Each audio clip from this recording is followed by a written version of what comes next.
Cordial saludo para toda la familia venezolana. Bienvenidos a esta emisión especial. Normalmente uno cuando ve esa coletilla o bumper, como se le conoce en televisión, estamos acostumbrados a ver al gigante Chávez. Pero es que hoy es un día muy especial porque el programa que todos los domingos a las 11 de la mañana, ininterrumpidamente, desde hace ya 13 años, transmite en nuestra pantalla, fue dedicado a un centenario. Carlos Arellano y este servidor, vamos a saludarles. Carlos, porque un 15 de diciembre del año 2002 se cumplió 100 años del bloqueo naval a Venezuela. Infame, y el presidente Chávez, comandante supremo, hizo un halo presidente dedicado a mostrar lo que se decía en el momento y además a, por primera vez en la historia, referirse a un hecho que quizás algunos metieron debajo de la alfombra o no quisieron darle las luces que realmente tuvo la gallardía, la valentía y el patriotismo, no solamente de Castro, Cipriano Castro, quien era el presidente, sino de quien lo acompañaban y cómo esto movió los cimientos de una sociedad politizada de una manera diferente a la que tenemos hoy en día y cómo se unificó algo parecido a lo que vemos hoy. Una emisión especial en aquel momento, en un contexto también especial. Estábamos en el paro petrolero, una jornada política por parte de sectores de extrema derecha en Venezuela que a través del sabotaje a la industria petrolera y también configurando un escenario similar de autobloqueo, como lo mencionó el comandante Chávez en aquella oportunidad, recapitularon 100 años después un escenario similar al que había vivido y enfrentado Cipriano Castro en 1902. Comenzó un 2 de diciembre, se extendió hasta marzo de 1903 el bloqueo naval en contra de Venezuela, un episodio que, como bien mencionabas, no es del uso o del comentario muy frecuente entre la gente. Es un episodio que hay que comentarlo y refrescarlo permanentemente porque en la historia también hay episodios en los que podemos encontrar clave de lo que está sucediendo en la actualidad. Sí, sí, sobre todo estamos hablando de que se cumplieron 100 años en 2002. Ya han pasado 23 años, son 123 años que, por cierto, esta semana una efeméride es muy movido, un 15 de diciembre, porque es el nacimiento del Partido Socialista Unido de Venezuela, el nacimiento de la República Bolivariana de Venezuela con aquel constituyente del 99 y también ese decreto de la planta insolente, como se conoce, que por cierto se hizo hasta una película reseñando la valentía de Cipriano Castro. Y todo esto a colación, Carlos y amigos, de lo que está sucediendo, el robo de buques petroleros y la infame declaración desde la Casa Blanca de que el petróleo venezolano le pertenece a los estadounidenses y no a los venezolanos. Tamaña mentira, ¿no? Y cinismo. Pero bueno, para ello tenemos invitados especiales. Especialísimos, profesor Luis Brito García, quien justamente estabas mencionando el decreto de la planta insolente, guionista de la película La planta insolente, el profesor Ángel Tortolero Leal, también un invitado frecuente en los espacios acá de Venezolana Televisión para revisar temas de la actualidad nacional e internacional y justamente que cruza la historia y la actualidad, como es el Tenemos caso. también a Miguel Jaimes en cualquier instante, un experto en materia de geopolítica, sobre todo de hidrocarburos, que lo tendremos vía Zoom. Va a ser un programa interesantísimo de 90 minutos, quizás un poquito más, porque vamos a mostrar también lo que dijo Chávez en su momento y traerlo a colación, porque el hilo de la historia hoy nos marca nuevamente con un bloqueo naval en una circunstancia completamente diferente. Profesor Luis Brito García, esta sensación de que la historia se repite, ¿cómo la ve, cómo lo contempla, cómo lo sopesa? Hay una frase de Carlos Marx que dice que la historia se repite la primera vez como tragedia y la segunda como farsa. Entonces estamos viviendo más o menos esa repetición. En la época de Cipriano Castro, pues bueno, eran potencias imperiales, de nuevo son potencias imperiales, pero comandadas por una dirección que parece la de un farsante. Un individuo que cambia de parecer, cambia de opinión cada 3 minutos, dirigido por una egolatría inconcebible, capaz de decir las cosas más absurdas como esas de que Venezuela le robó el petróleo a Estados Unidos, pero por Dios santo. Hay un fenómeno que señalan los psicoanalistas que es la proyección. Nosotros le decimos a los otros lo que en el fondo forma parte de nuestra esencia. Y cuando Trump le dice ladrones a los venezolanos, lo que está revelando es que el ladrón es él. Está viendo un espejo. Sí, eso es muy frecuente. Una persona dice, fulano es un pillo, resulta el pillo es el que dice eso. Entonces, Trump es propenso a esos mecanismos de proyección. Él simplemente cuando insulta, cuando agrede, más lo que está es manifestando lo que es él, ¿no? Claro. Ángel, también es importante ver el contexto de cómo se dio hace 123 años aquella movilización de tropas, porque fue Reino Unido, fue Italia, es decir, el músculo, ya España no era el hegemón era Reino Unido, y no solamente en Latinoamérica, sino en buena parte del planeta, justamente imponiendo su ley a trocha y mocha. En aquel momento fueron recurrentes los mensajes europeos de que lo que estaba en Venezuela le pertenecía, las diferentes empresas, los bancos, todas las inversiones. O sea, ellos vinieron, mataron a nuestros indígenas, dominaron nuestras tierras y después tuvieron el tupé de decir, eso me pertenece. ¿Cómo traer en la historia lo que ocurrió en 1902? Bueno, siguiendo lo que decía el compañero Brito, haga aquí el honor de ponerme al lado de un gigante en esa materia como el profesor, eso que la historia se repite como comedia o como tragedia, es una constante que vas a conseguir frente al imperio, porque el imperialismo es imperialismo e históricamente se ha mantenido por los siglos de los siglos. Lo que ha ido cambiando son los actores de esa comedia del imperialismo. Hoy por hoy estamos frente, para ir de adelante hacia atrás, hoy estamos frente a una disminución del poder y la influencia de Occidente, de ese imperialismo occidental, que es Europa, que es el Reino Unido, que son los Estados Unidos de Norteamérica, versus al nacimiento de una nueva estructura de relacionamiento internacional.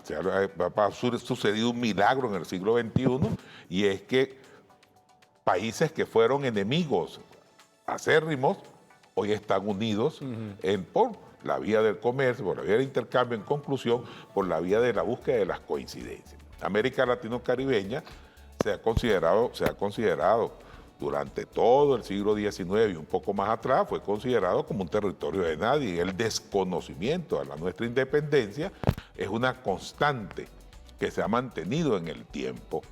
Pues no olvidemos que nosotros tuvimos tantos incidentes en la construcción de una gran patria una gran patria americana, una gran patria colombiana, del sueño del libertador, y no fuimos ajenos a la tentativa del retorno, de volver otra vez a ser colonizados de alguna manera y por alguna potencia. El desconocimiento del imperio en ese momento es el mismo desconocimiento que la Casa Blanca, no Donald Trump. Donald Trump es un actor, juega con la fuerza, dice unas locuras. Cada vez que dice una locura, uno dice, bueno, ya va, pero espérate. No, pero no son tan locuras. Porque cuando arrancó la presidencia, Donald Trump dijo, quiero a Groenlandia. Pero inmediatamente, a las 2 semanas, dijo, no, Canadá pasa a ser el Estado 51. Y el Golfo de México ahora se va a llamar Golfo de los Estados Unidos. Es la expresión, creo que más clara de lo que es la política exterior norteamericana, que es dirigida por las grandes corporaciones y que les queda como refugio frente al surgimiento de los BRICS, el fortalecimiento de China en el Asia Oriental, el fracaso con todas las guerras que han planteado, porque fracasaron contra Rusia a través de Ucrania, han fracasado contra China intentando soliviantar el orden que mantiene. Entonces ahora viene, ¿por quién vas a venir? Por el viejo patio trasero, donde silenciosamente, digamos, por la vía pacífica, y eso lo pongo entre comillas, ha venido ocupando territorio. Paraguay, Uruguay, Argentina, Bolivia, Perú, Ecuador. Chile, Ecuador, y ha subido, ya llegó a Centroamérica, en Honduras, en El Salvador, se ha ido ocupando por la vía de eso de la que llamamos la democracia burguesa. Pero como saben que el hueso duro de roer son los países con dignidad, no es fácil dominar un país cuando mantiene su dignidad en alto y sus valores de independencia, y donde se convoca, donde el presidente Nicolás Maduro ha hecho un llamado al pueblo venezolano, a todo. Claro. A mí me sorprendió muchísimo y con mucho agrado lo vi. Y mire, somos los mejores adversarios políticos muy fuertes. Cuando yo veo un Bernabé, en nombre de Acción Democrática, decía Acción Democrática es un partido antiimperialista. A mí me encantó esa expresión. O sea, esto por fin tenemos venezolanos opositores, porque el otro sector no es venezolano. O sea, la señora esta del premio Nobel y quienes la acompañan de venezolanos tienen lo que yo tengo de astronauta. O sea, porque para ser venezolano tienes que querer a la tierra donde está. Echando la película para atrás, como estaba comentando el profesor, volviendo a 1902, para los espectadores que digan qué estaba sucediendo en 1902, cuál era el contexto que desencadenó esta decisión por parte de las potencias de hacer un reclamo a Venezuela de una deuda y movilizaron barcos. ¿Por qué sucedió En eso? ese momento Estados Unidos se preparaba a asaltar Panamá para establecer un canal allí. O sea, era un Panamá era proyecto... Colombia todavía. Sí, era de Colombia. Venía la separación de secesión Panamá de de Colombia. Ese canal, por cierto, esos canales los había previsto Bolívar en la Carta de Jamaica.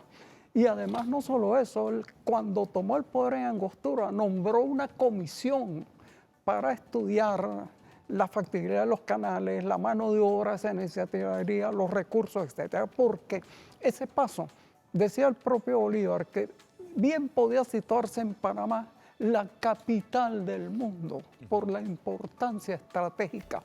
¿Por qué? Pasar de la costa atlántica a la costa del Pacífico de Estados Unidos requirió un viaje marítimo hasta el estrecho del Cabo de Hornos en Argentina, cerca del Polo Sur.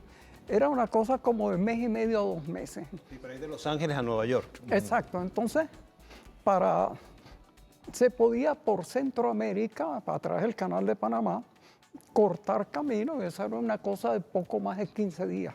Al extremo de que un filibustero llamado Walker asaltó Nicaragua en el siglo XIX, instaló allí una dictadura para establecer un canal seco, es decir, una pequeña línea férrea financiada por el Comodoro Vanderbilt, con el objeto de llevar de la costa atlántica, de la costa del Caribe a la costa del Pacífico. Ahora, en ese momento, entonces, era una zona de tensión.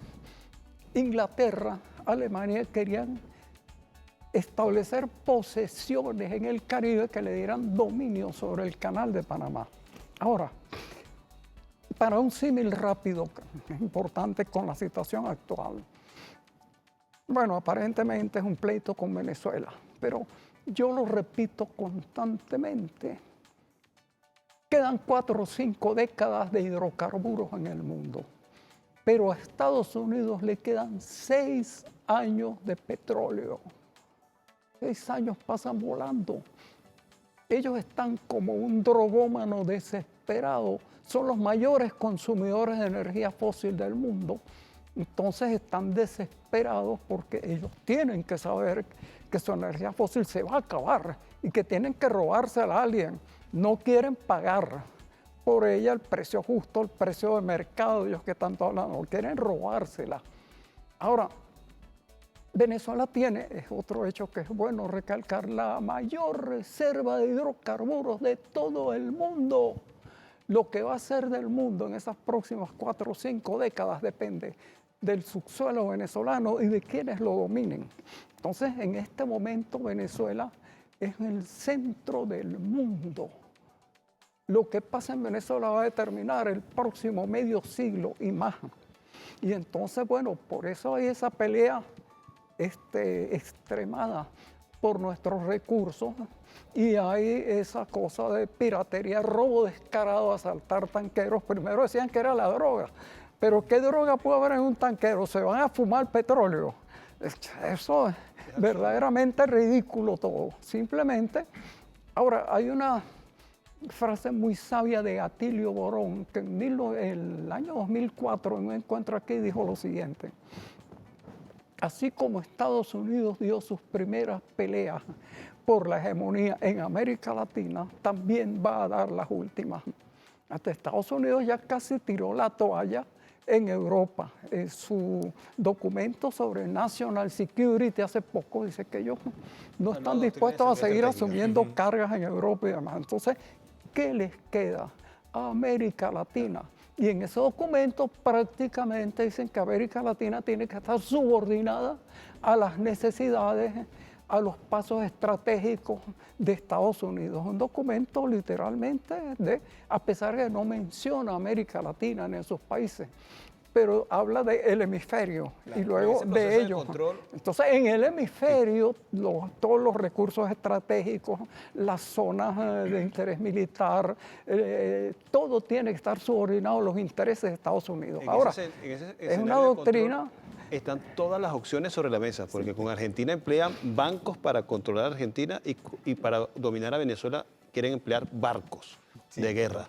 Están todas las opciones sobre la mesa, como decía Donald Trump hace unos años con respecto a una operación militar en Venezuela. Es combinando todo, Plan Cóndor, América para los americanos, la zanahoria y el garrote, doctrina Monroe, todo combinado. Mira, este Un cóctel. programa promete, apenas el inicio, al regreso vamos a escuchar al comandante Chávez, tenemos que hacer una pausa y complementando lo que decía el profesor Luis Brito, imagínense ustedes tener 300.000 millones de barriles en nuestro suelo.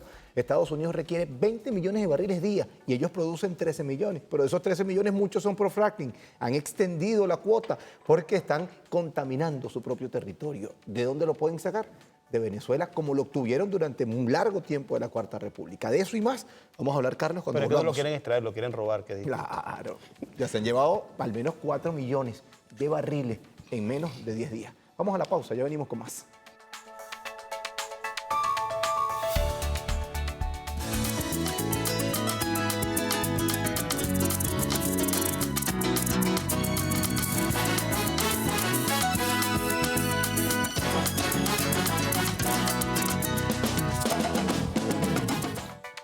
Pues estamos de vuelta con este programa especial. Muchos han dicho que cuando se escucha al comandante Chávez, pareciera que estuviese hablando de la actualidad. Sí. Han pasado 20 años de programa que vamos a estar recapitulando por partes en esta entrega especial de Venezolana de Televisión, en donde se refiere a un episodio, en aquel momento cumplía 100 años, del bloqueo naval de las potencias europeas en contra de Venezuela. Y él describía todo el escenario en aquel momento y hacía una comparación con la actualidad del desarrollo del paro petrolero, dirigido así por factores de oposición en Venezuela que vandalizaron, sabotearon la industria nacional. Vamos a poner a continuación un fragmento Así es. de lo que fue ese programa del comandante Hugo Chávez y vamos a continuar acá con nuestros invitados, Harry Cartaya también, para seguir analizando ese episodio de la historia que siempre es conveniente recapitular. Y aparte es muy importante, Carlos, Ángel y profesor, porque estamos hablando de un Chávez que sobrevivió en 47 horas la muerte, el golpe de Estado de abril 2002. Y que esos mismos factores mediáticos, políticos, diplomáticos, hicieron armas, pero de lo económico. Dijeron, no hay Navidad en Venezuela, no hay Niño Jesús en Venezuela. Desde no entonces nadie levantó el paro y sigue Sí, el paro nadie, y oficialmente. vamos, Los paro, Roberto pero- decían, sigue el paro. Sí, paro porque nadie lo petrolero, levantó. Y otro paro, y otro paro. Y Chávez, desde Miraflores, con el país andando y haciendo de tripas corazones, como le tocó en su momento también el presidente Nicolás Maduro recientemente, 2019-2020, hizo este programa resistiendo cuando la supuesta meritocracia se imponía en nuestra industria petrolera. ¿Cuántos años tenía cuando ese programa? Yo tenía 17 años cuando ese programa. No recuerdo ahorita. No, no. Bueno, para que el tiempo, cuánta agua ha pasado bajo el río, cuánta historia ha pasado Claro, aquí hermano. y cuán vigente las palabras del comandante Hugo Chávez. Vamos a escucharlo a continuación. Hemos comenzado recordando aquel hecho aborrecido y aborrecible por el derecho internacional, por la historia de las naciones, por la historia de Venezuela, el bloqueo. Ahora, algún historiador pudiera hacer un buen ejercicio comparativo de lo que ocurría en Venezuela hace 100 años, a comienzos del siglo XX, y lo que acontece en la Venezuela de hoy, en estos años de comienzo del siglo XXI. Los finales del siglo XIX venezolano fueron años aquellos de anarquía, de desmoronamiento de las instituciones, fueron aquellos años de guerras interminables, guerras civiles, enfrentamientos, mucha violencia. El Estado Nacional había perdido su articulación y se había fragmentado la República en varios pedazos. No había un Estado Nacional, no había constitución ni ley que se respetase.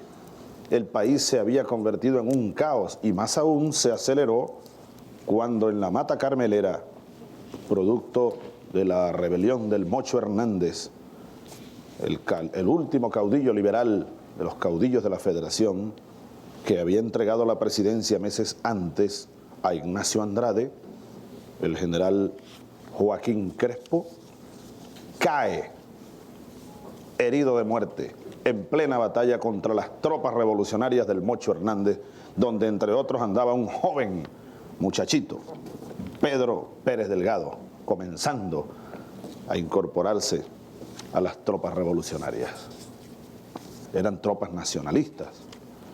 Muere Joaquín Crespo en la Mata Carmelera y eso acelera la descomposición del país.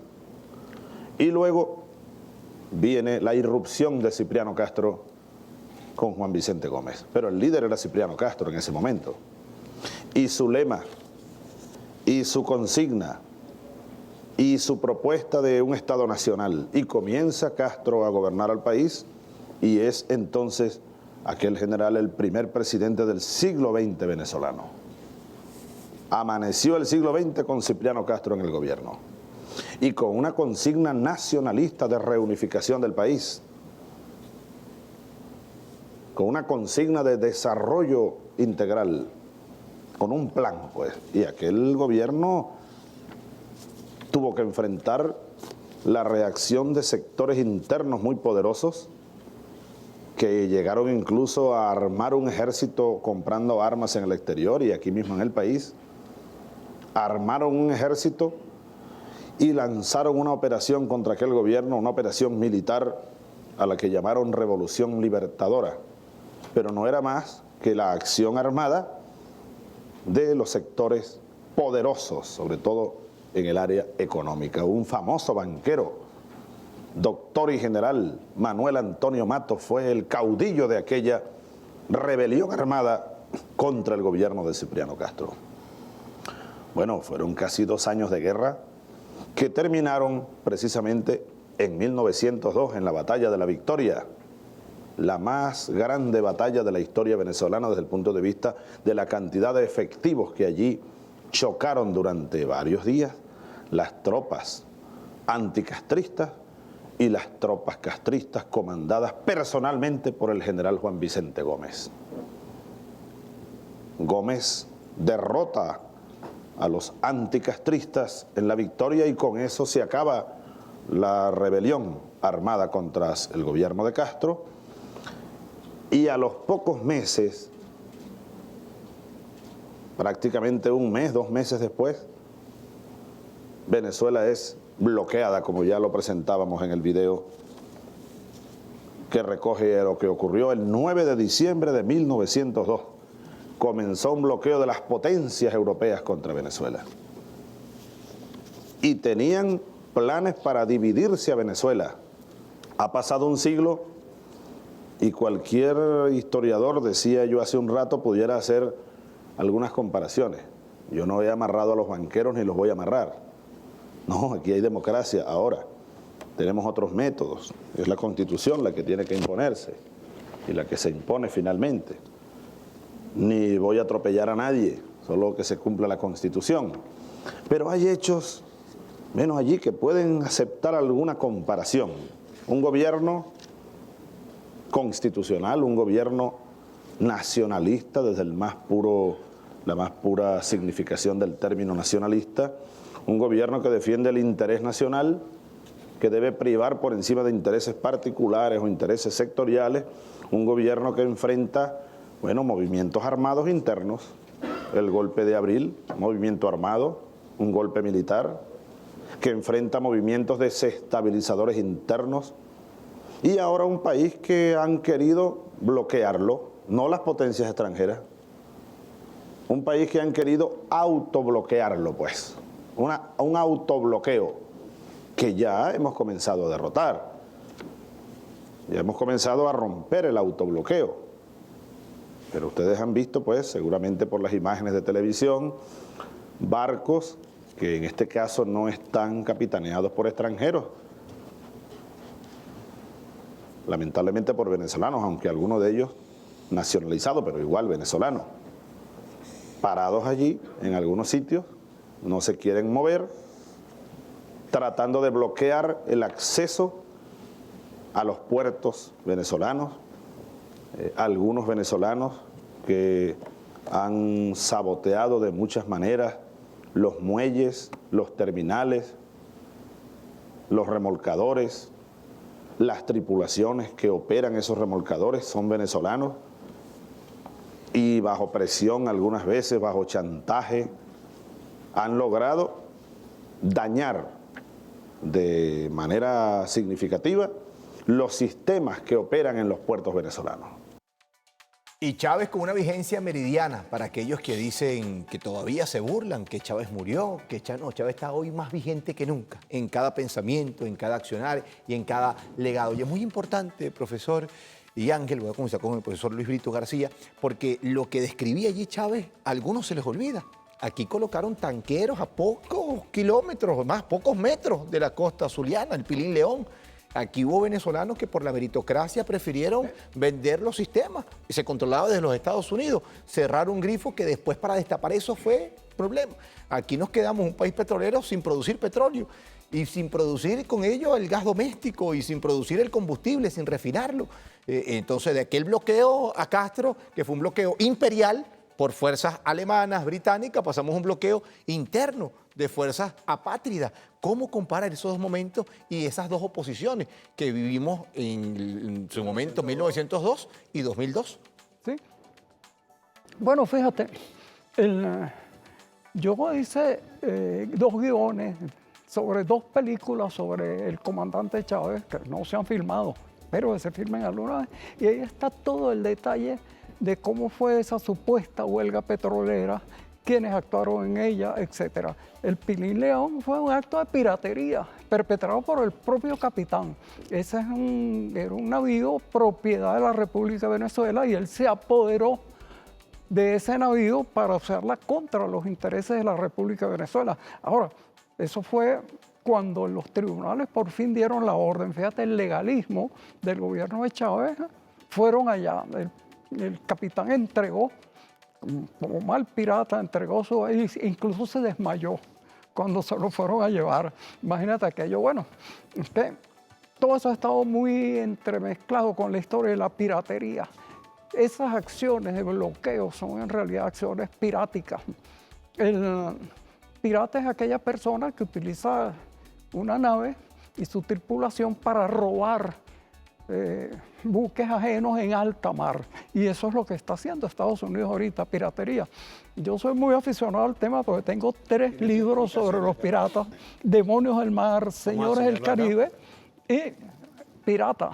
Es decir, entonces ahí está toda la historia de la piratería sobre Venezuela, contra Venezuela. Bueno, yo soy además navegante deportivo y submarinista. He explorado algunos de los naufragios de los barcos de esa época, etc. Entonces, eso fue una historia constante. Ahorita estamos sorprendidos por el bloqueo. Mira, nada más en aquel libro grande, entre 1518 y 1627, que entra a la Guipuzcoana, 1630 y pico entra a la Guipuzcoana, hubo 200 asaltos piráticos en Venezuela. La gente cree, no, eso fue en el Caribe. Eso, no, tuvimos no menos de 200 asaltos piráticos. Y eso cuento como un solo episodio. Entre finales del siglo XVI y principios del XVII, en Cumaná se avistaron 500 urcas que venían a robarse la sal de Araya, que la quería el imperio holandés. Exacto, mira. ¿Qué son las urcas? Una urca es una nave inmensa, una fortaleza de asalto, combate y comercio, que además a veces llevaba fortalezas prefabricadas. Ellos llegaban a la costa y en una noche montaban una fortaleza con piezas de madera y llenándole los intersticios de los muros con arena. Bueno, 200 asaltos en siglo y medio, para que veas lo que fue Venezuela desde tiempos inmemoriales.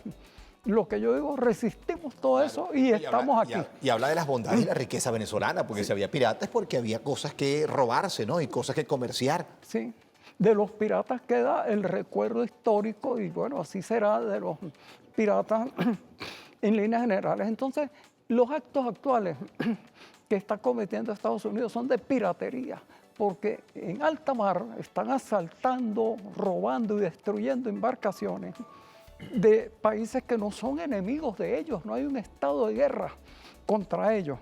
Según la Convención de Naciones Unidas sobre el Derecho del Mar, eso es piratería. Ahora hay una excepción.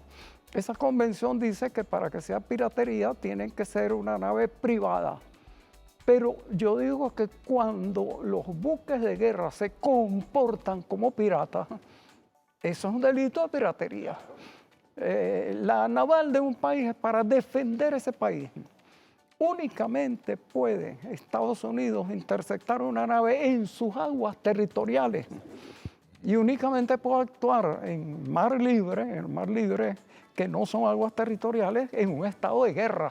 No hay guerra contra Venezuela.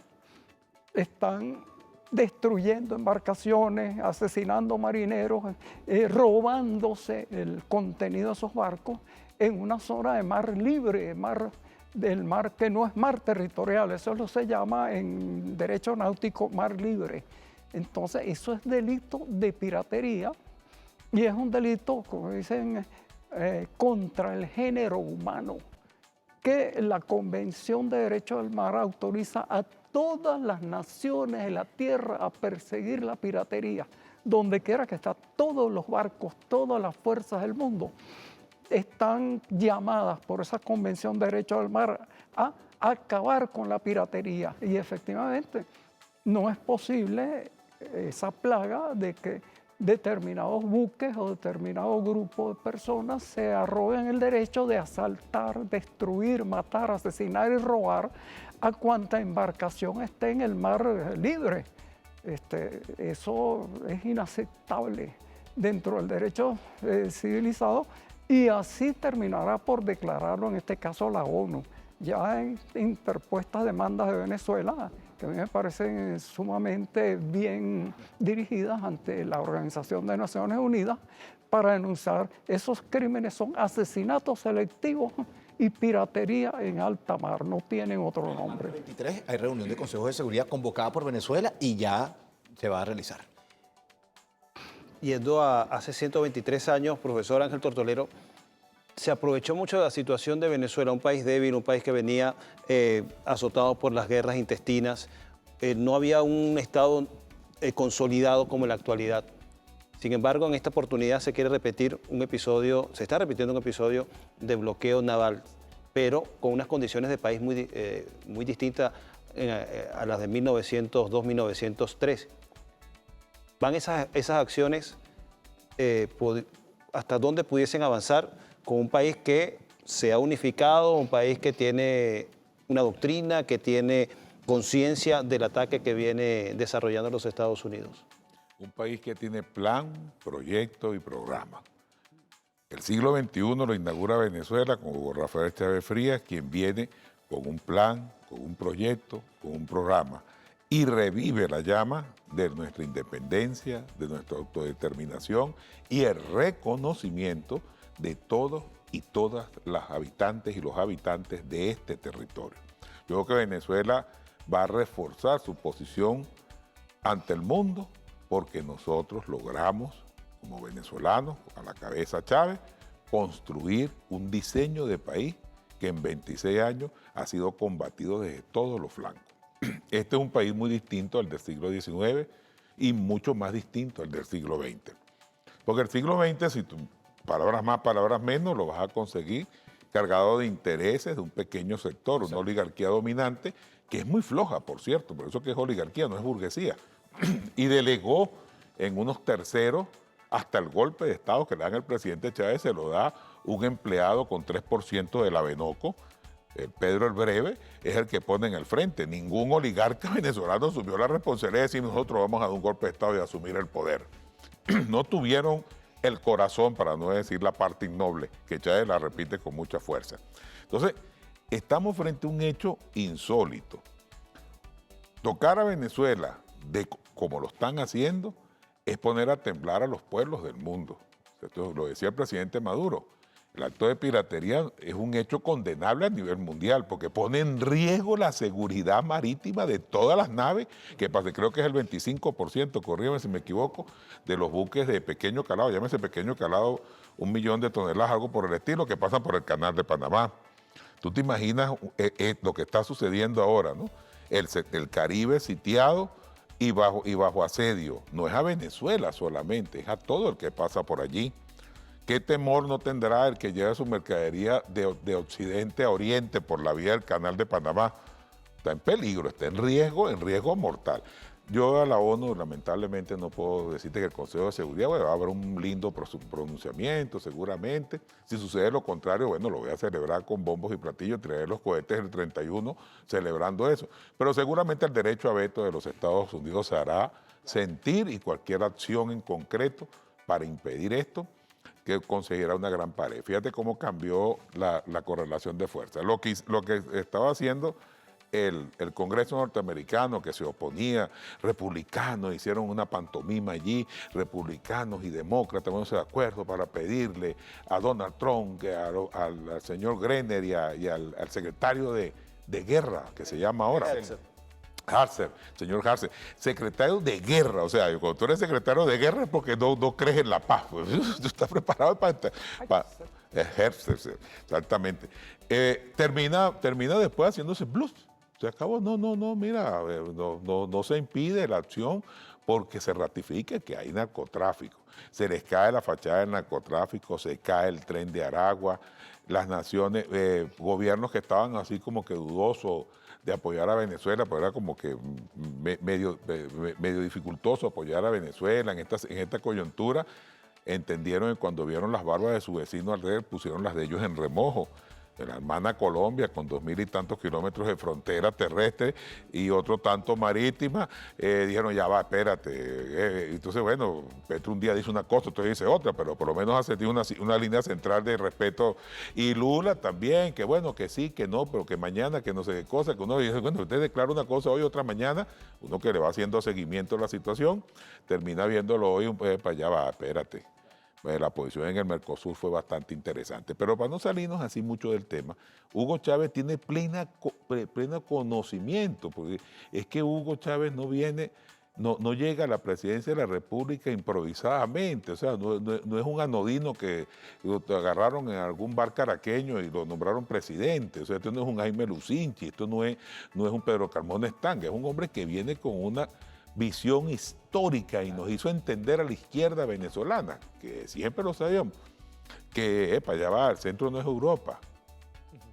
Los valores de la izquierda son defensa de la humanidad, defensa de la equidad, defensa de la igualdad y construcción de patria. Bueno, y Chávez nos demostró pues que, mira, en la práctica nos desempolvó la historia y nos dijo, aquí está Bolívar de carne y hueso, aquí están nuestros héroes, aquí está nuestra historia, que será alimentada y estudiada y puesta en práctica inmediatamente. Hemos cometido muchos errores, errores de humanos, pero nadie puede negar que haber resistido, hasta estar resistiendo hoy, 26 años después, es un hecho sin precedentes en la historia de Venezuela. Claro, pero para reducir incluso esos errores hay que conocer la historia, que es lo que estamos repasando acá, ¿no? Y además el concepto país, porque una cosa es la narrativa que se da en redes sociales, lo que se dice en medios de comunicación, y otra lo que hoy vivimos en cada rincón de Venezuela. Y por eso le pregunto, profesor, porque en aquel 1902 hasta el doctor José Gregorio Hernández, y así lo dice la historia, se alistó y dijo, mira, si tengo que agarrar un fusil, dejo el estetoscopio y dame mi fusil como patriota. Histórico. Y ahora la encuesta más cercana, que la revisamos a mitad de semana, dice que el 97% de los venezolanos está en contra de cualquier tipo de invasión y además rechaza las declaraciones de Donald Trump de que el petróleo nuestro le pertenece. ¿Cómo poner en situación lo que ocurrió hace 123 años y la realidad que hoy vivimos, que puede ser muy polarizada, pero que a la hora de tocar los intereses hoy prácticamente es unánime la defensa? Mira, yo creo que Venezuela en este momento está desempeñando un papel pivotal decisivo en el mundo. Estamos en la perspectiva de un imperio que está decayendo. Tiene una deuda pública superior a su Producto Interno Bruto. Su dinero ya empieza a no aceptarlo la gente. Se están creando sistemas de comercio paralelos y demás. Entonces, Estados Unidos está intentando restablecer por la fuerza un poderío que ya perdió en lo económico, en lo político, en lo cultural. Y entonces, en ese sentido, la batalla de Venezuela va a ser decisiva sobre la decisión, sobre ver si el mundo va a ser un mundo multipolar o si vamos a tener todavía un mundo dirigido por un solo imperio que está agonizando y que está dispuesto a robar el resto del planeta en función de sus intereses, lo que se está decidiendo aquí. Ahora, contamos en realidad con el apoyo de potencias mundiales, las verdaderas potencias mundiales, Rusia, China, Irán, toda otra cantidad de países emergentes.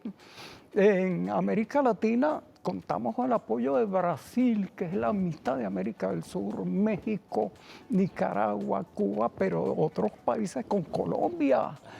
Ya dijo Petro, ¿cómo van a invadir a Venezuela si ya tenemos 4 millones de colombianos? Entonces, la resistencia de Venezuela en este momento va a decidir el futuro del mundo, porque además esa resistencia va a decidir el uso de las mayores reservas de energía fósil del planeta. Y Estados Unidos se ha negado a desarrollar fuentes de energía alternativas. Lo único que decía Trump era drill, baby, drill, perfora, perfora, perfora. Es decir, es ahora la vanguardia de resistencia entre un sistema en decadencia o una hegemonía en decadencia y Venezuela, mal que bien, aunque hoy hay países que desprecian la resistencia venezolana, incluso cuando resiste, al mismo tiempo está preservando la soberanía de otras naciones de la región que no nos tienen en mucha estima, ¿no? Sí, de la región y del mundo en líneas generales, es decir, porque, fíjate, ¿qué sucedería si no resistimos?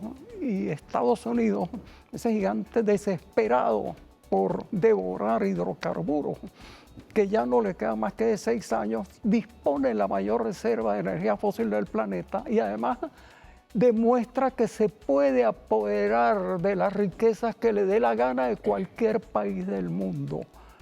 Lo que se está haciendo en Venezuela es si Estados Unidos puede hacer eso o si no lo puede hacer. Si lo puede hacer, tenemos un futuro trágico para la humanidad.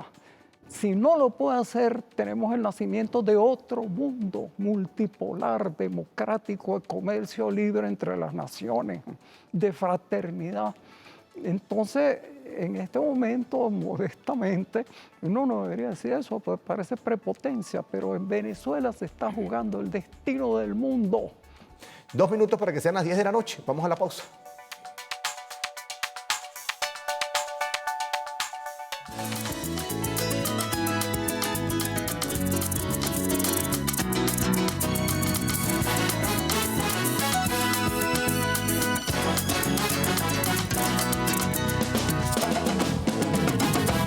De vuelta con mucho más. Y qué honor que la coletilla, repito, bumper de presentación de este programa sea el del Aló Presidente, número 131, lo estamos analizando. Ocurrió un 15 de diciembre del año 2012, en pleno paro petrolero, cuando te dijeron se va Chávez, hallacas sin Chávez. Y no solamente nos comimos esas hallacas con Chávez 2002, sino vamos por las de 2025. Ya yo me he comido varias, Carlos. Salí de la dieta. Es una prédica permanente de que esta Navidad sí se van. Y bueno, estamos aquí gracias, afortunadamente, a una Venezuela libre, soberana, independiente y bueno, enfrentando nuevos y complejos desafíos. Además de nuestro panel aquí presencial, se nos incorpora un invitado. Sí, Miguel Jaimes, especialista en materia petrolera. Miguel, ¿cómo estás? Un gran abrazo, hermano. Feliz noche. Saludos a todos ustedes. Feliz noche. Miguel, vamos a escuchar al comandante Chávez, programa número 131 en pleno paro petrolero, algo que tú conoces muy bien, al igual que el profesor Luis Brito y que Tortoledo, y que ya hemos venido analizándolo, porque se repite en la historia aquel paro del año 2002, pero también lo que fue la movilización de tropas europeas en nuestras costas, Carlos, del año 1902. En este ir y venir de la historia, bastante dinámica, porque se repite unas veces como tragedia y otras como farsa, como ya lo hemos venido recapitulando acá.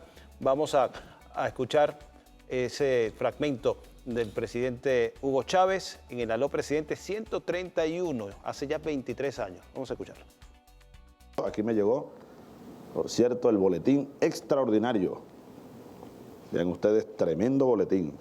Un boletín de edición semestral Y este recoge los números 159 y 160 de enero a diciembre del 2002. Este es del año 2002.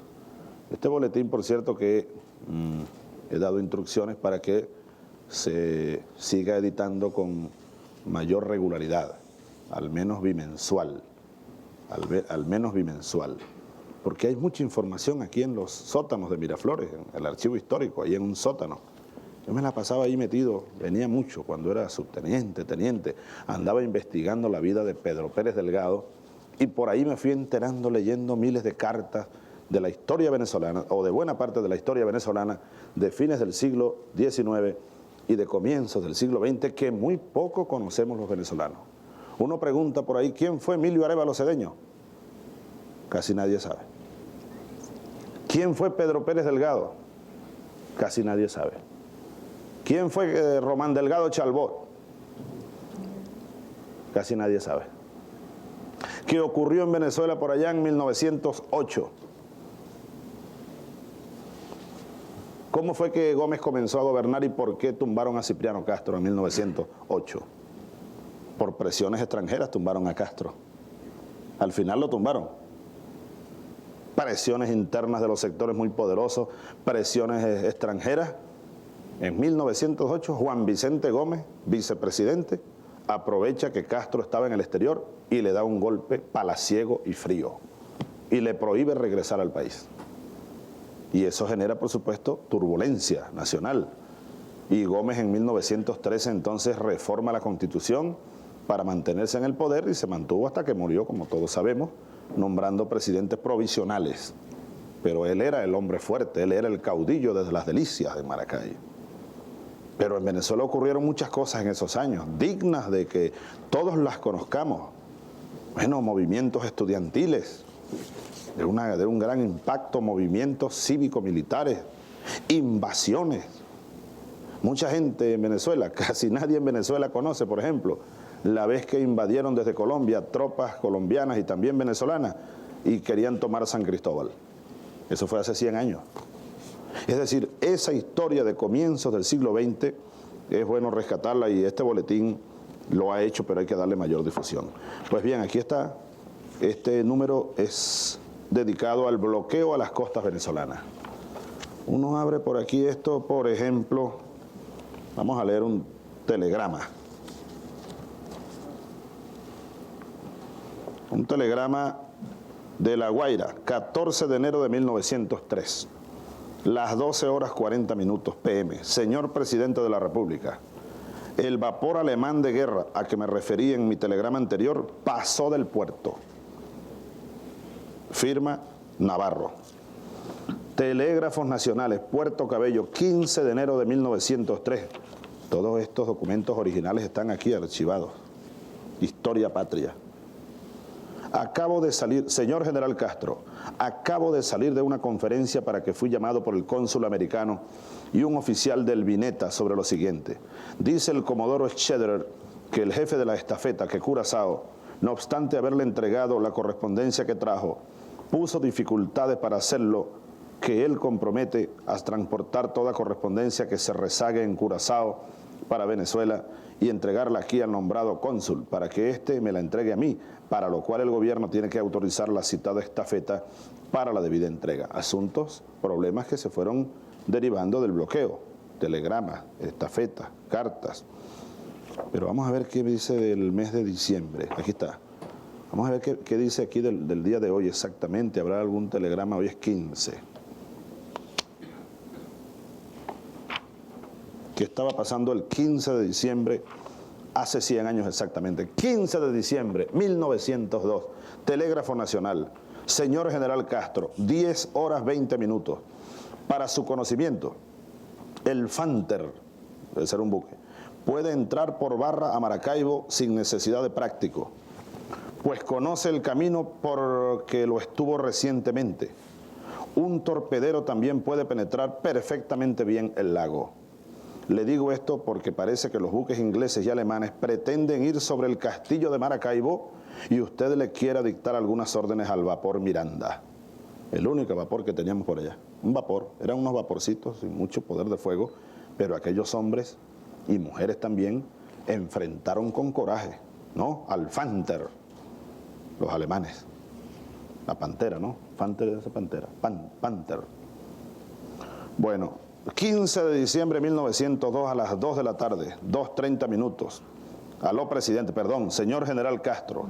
Dice operario de Puerto Cabello, cita, se espera aquí hoy al vapor alemán Pantera. Se ruge que los vapores extranjeros han salido a bombardear La Guaira. Esto no me parece sino una simple bola. Sin embargo, se lo comunico. Balarino. 15 de diciembre de 1902. Señor general Alcántara, he llegado a esta sin novedad, el Consejo. Consejo es aquí en Aragua. Los informes que he obtenido de Tejerías son de que en la estación rompieron los manifestantes la bandera alemana. Pueblo en la calle, ¿eh? También estaba el pueblo en la calle.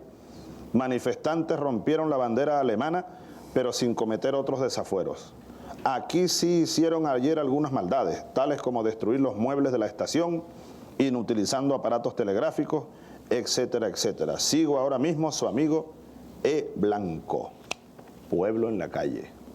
Quemaron la bandera alemana el 15 de diciembre en las Tejerías del pueblo venezolano. Ahí está, siempre ha sido ese pueblo. 15 de diciembre de 1902, señor general Castro, anoche a las 10:45 me dijo P. Cabello,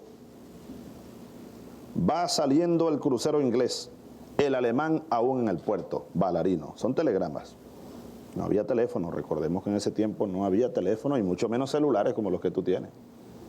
Puro telegrama, piripipi. Telégrafo Nacional, 15 de diciembre de 1902. Bueno, sí había teléfono, pero aquí no. No había redes telefónicas. A lo mejor había algún teléfono por ahí, ¿no?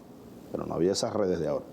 15 de diciembre de 1902. Señor general Castro, el mismo Balarino.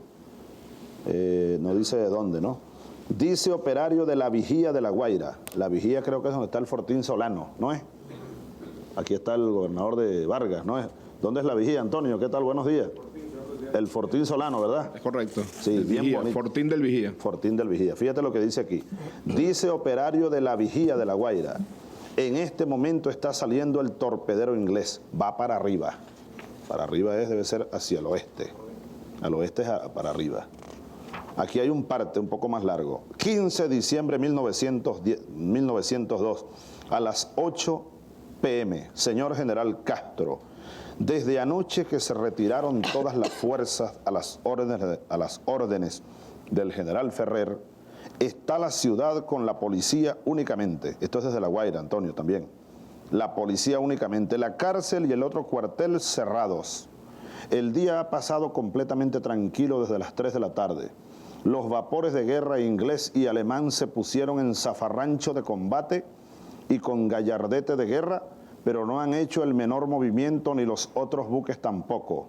Fuera de los números de servicio y la recorrida, toda la policía con jefes y oficiales acuartelada con sus Mausers y 80 tiros, esperando para proceder de acuerdo con lo que me ha ordenado el general Ferrer. No ha ocurrido ningún desorden desde las 7 de la mañana. Ordené cerrar todos los botiquines. No había botiquines abiertos, pues. Por Caraballeda llegó una partida de 12 revolucionarios. Buscando comida y dinero, siguieron hacia Naiguatá. ¿Qué pasaba en este momento? Muchos caudillos revolucionarios se pusieron a la orden del gobierno. Este detalle es muy importante porque refleja la dignidad del país, la dignidad histórica del país. Digno de emularlo en cualquier época. Muchos adversarios de Castro, de Cipriano Castro, incluso adversarios de batalla, entre ellos el Mocho Hernández, que se enfrentó a Castro en alguna época con las armas. Cuando esto ocurre, algunos de esos guerrilleros, de esos revolucionarios que andaban por allí con pequeñas patrullas en las montañas, en los llanos, se pusieron a la orden del gobierno de Castro, aún siendo adversarios de Castro, para enfrentar juntos la dignidad del país, para defender juntos la dignidad nacional y la independencia nacional. Ahora, tristemente, algunos venezolanos solo están actuando en base a sus intereses particulares contra el interés nacional.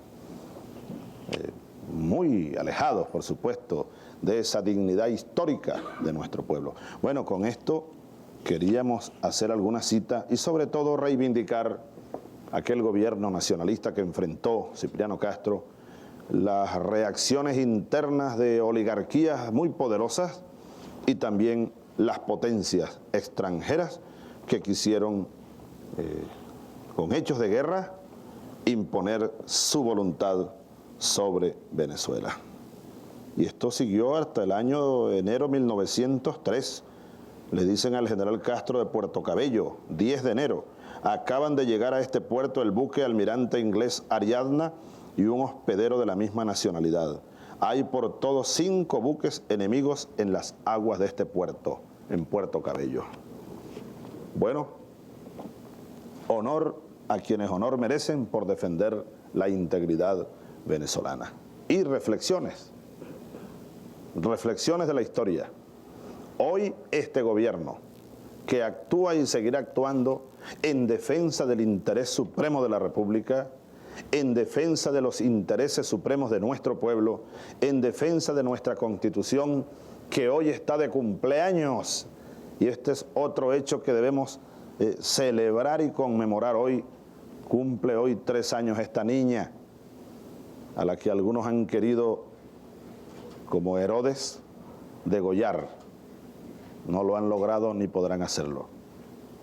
Esta es una niña, aquí está esta niña, recoge el sueño de Venezuela, el libro azul.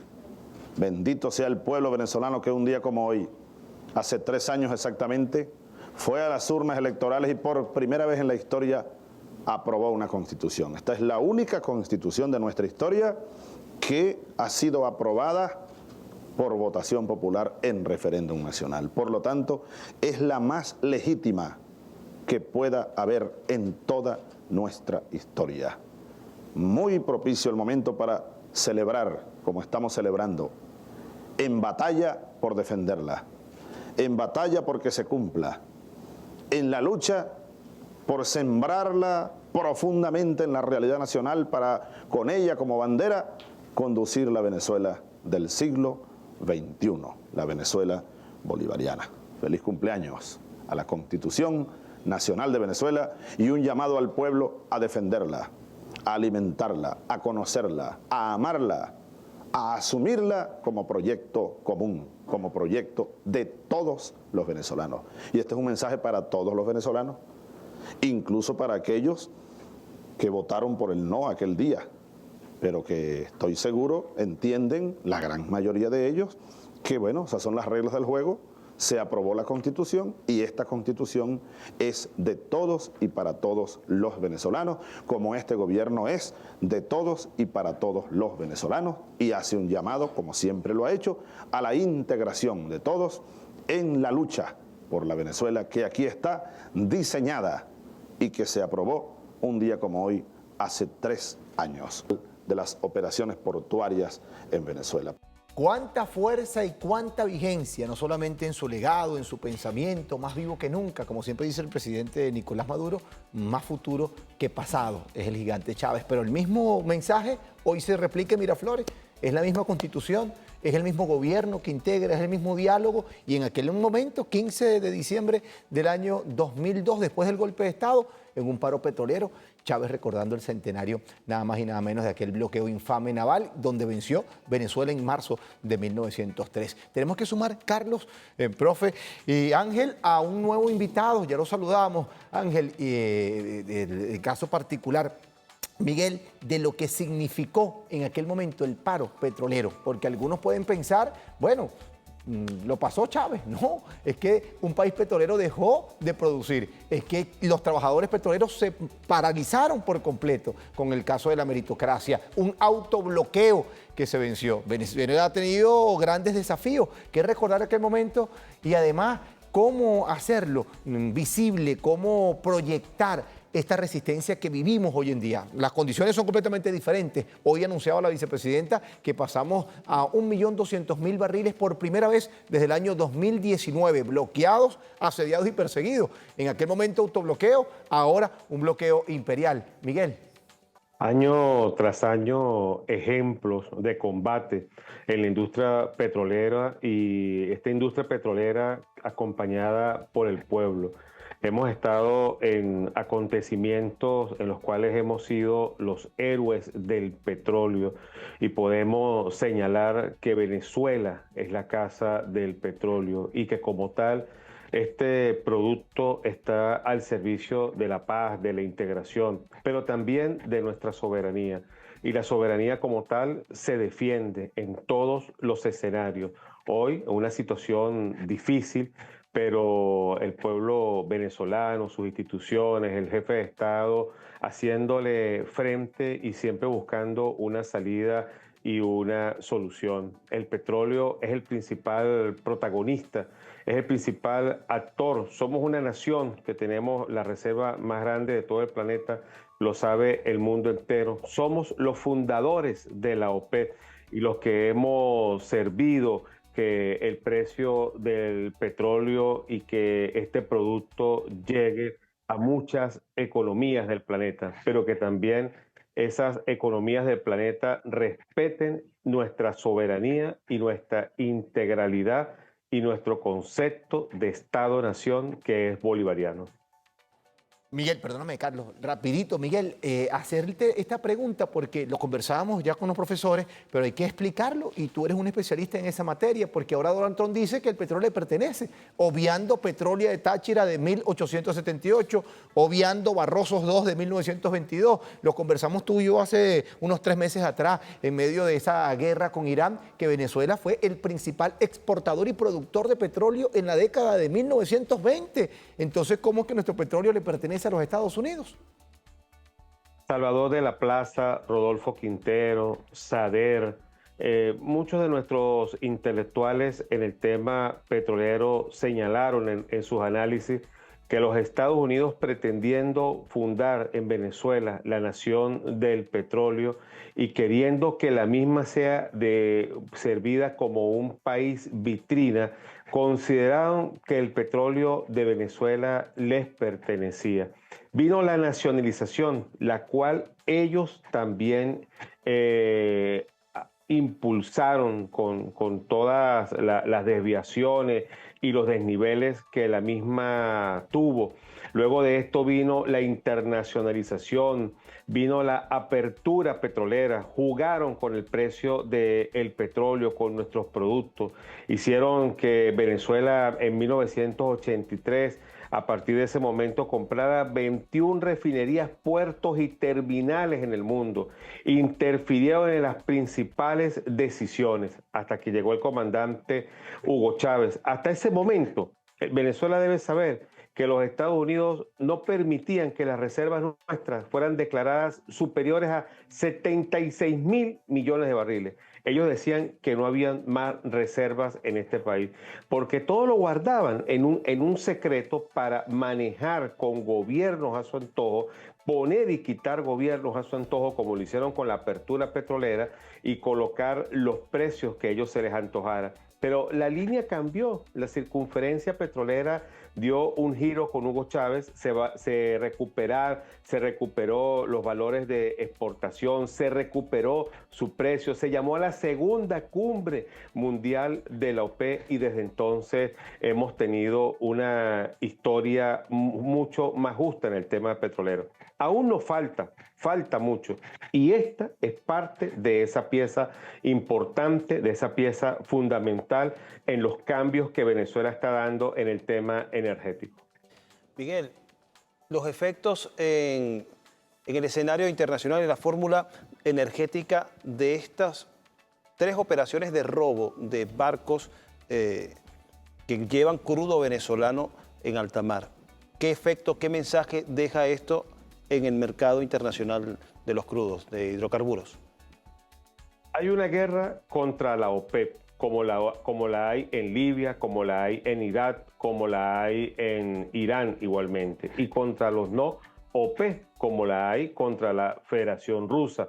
Hoy se quiere incluir allí a Venezuela, a México también, para robarle el Golfo de México y poder controlar pasos y estrechos muy importantes. Ya los resultados se han dado a conocer y se han visto, el planeta entero los ha apreciado. Han existido aumentos del precio del petróleo. Todo nos indica, algunos análisis internacionales y aseguradoras indican que una intervención militar en contra de Venezuela significaría que el precio del crudo superaría los 3 dígitos, pero estaría cercano a los $300. Esto va a hacer crujir la economía mundial. Y a medida que la situación interna en Norteamérica se ve mucho más acelerada hacia el abismo, entonces los Estados Unidos aprietan para que ese precipicio se desvíe hacia Venezuela. Las consecuencias para Estados Unidos serán inimaginables. Para Europa y para todas aquellas naciones que estén apoyando una intervención contra las naciones más poderosas de petróleo del mundo. El petróleo de Venezuela, dentro de un negocio, se puede compartir, vender, competir y estabilizar sus precios. Pero jamás habrá un negocio de tranquilidad ni de paz interviniendo militarmente a nuestro país como se lo proponen los Estados Unidos en este alocado momento. Profe, es bien importante, profesor, porque ahora trae a colación OPEP. Nos recuerda, Miguel, algo bien interesante que es la OPEP. Y yo quiero recordar aquí también y analizarlo con usted, igual que con Ángel, 2 grandes nombres. Juan Pablo Pérez Alfonso, fundador de la OPEP, un venezolano que dinamizó todo este tiempo, y Hugo Rafael Chávez Frías, porque durante 40 años no se hizo ninguna cumbre hasta que llegó Chávez. Entonces, ¿cómo es que no había acuerdo hasta que llega Chávez? Esos 2 grandes pilares en la OPEP formaron lo que hoy tenemos. Y podemos sumar un tercer nombre, Nicolás Maduro, que no ha tomado nada fácil, pero que dinamizó en 2016 y 2020 momentos críticos por el fracking primero y después por la pandemia, petróleo en $0 cada barril. Este nuevo tiempo, OPEP Plus, que es la integración de los países productores de petróleo que están en la organización y quienes no. ¿Cómo esto se ve afectado? Mira, es interesante señalar una serie de cosas sobre la propiedad del petróleo venezolano. Petróleo y los recursos de Venezuela pertenecen a los venezolanos, los pobladores originarios primero. Cuando llegaron los conquistadores, privatizaron algunos elementos de la propiedad superficial, pero el subsuelo pasó a la corona, es decir, el Estado de la época. Y cuando Bolívar nos dio la independencia, una independencia que costó como la 1/3 parte de las vidas del país, pues Bolívar declaró que las minas pertenecen a la República. Continuando desde entonces, el subsuelo pertenece a la totalidad de los venezolanos a través de esa figura que es la República. Ahora, claro, el Estado puede dar concesiones, pero una concesión no es una entrega total. Una concesión es un permiso de explotar un recurso. Ahora, hay que señalar que si alguna cosa ha sido infame, ha sido el comportamiento de las empresas petroleras en Venezuela. En realidad, quien construyó la industria petrolera fueron los trabajadores venezolanos, bajo una cierta dirección técnica, pero sin trabajadores no hubiera habido ni cabrias, ni transportes, ni nada de eso. Y hay que señalar que los trabajadores protagonizaron, sus condiciones eran tan miserables, las compañías les pagaban tan poco, que tuvieron que protagonizar en 1936 la primera gran huelga petrolera, que duró 1 mes y medio y afectó a todo el mundo porque la producción de Venezuela era la fuente energética de los demás países del mundo. Ahora, Medina, el general Medina, el presidente, en 1943 propició una ley de hidrocarburos que permitió, es decir, centralizar el derecho a las concesiones. La nación podía dar concesiones por un tiempo limitado. ¿De cuánto? De 40 años nada más. Entonces, las compañías petroleras aprovecharon eso. Ahora hay que señalar lo siguiente. no hubo comportamiento más infame desde el punto de vista tributario que el de las empresas petroleras. Yo revisé todos esos expedientes que estaban en los tribunales de los reparos que se hicieron. Las petroleras, entre otra serie de fraudes, declaraban como precio del petróleo que ellos vendían, el que le vendían a sus casas matrices por unos centavos. Y las casas matrices lo revendían 10 o 20 veces más caro en el mercado mundial. Con ese fraude se hicieron multimillonarios a costa de la riqueza de Venezuela. Y fíjate que el presidente Leoni, en el año 67, 68, transó todas esas deudas que nos debían por una miseria. Y hay que señalar que la transacción no es válida en cuestiones de derecho público. Tú puedes transar sobre un problema privado, pero no puedes transar que vas a vender un Estado de la República, por ejemplo. Entonces, y desde entonces, fíjate, cuando Carlos Andrés nacionalizó la industria petrolera, hubo otro fraude. Según la ley aprobada durante el mandato de Medina Angarita, esos 40 años caducaban en 1983. Carlos Andrés Pérez nacionalizó, entre comillas, la industria petrolera, pagándole generosamente todos los activos que tenían. Ahora, según la ley del año 43, esos activos debían revertir a la nación gratuitamente.